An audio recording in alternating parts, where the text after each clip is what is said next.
don't make a distinction between architecture and building, but I think it's important to recognize that there are these two words almost in every language, I think.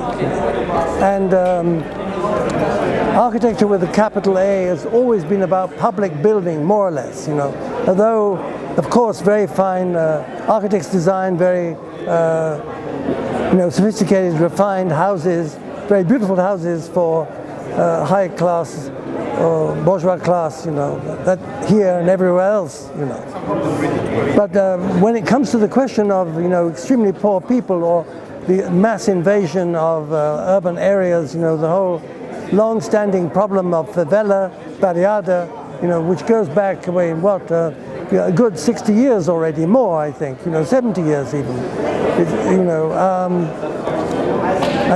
Architects cannot do very much about that.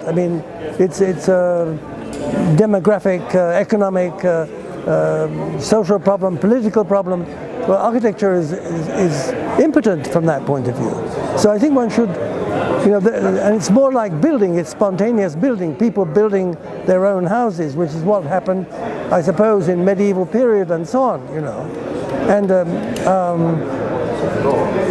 so I think that in the end one has to discriminate, I'm not saying that one cannot do social housing that has very strong architectural quality, but sometimes we ask of the architectural profession demands which the profession by itself cannot meet, So I think that to distinguish between architecture and building, and then I suppose, finally, what is architecture? I think architecture is, guarantees the public realm. It has, I think, that kind of political and cultural, social importance.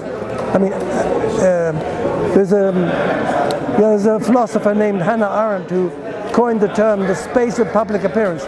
I think architecture ultimately is about the space of public appearance, like this space, for example, and this building.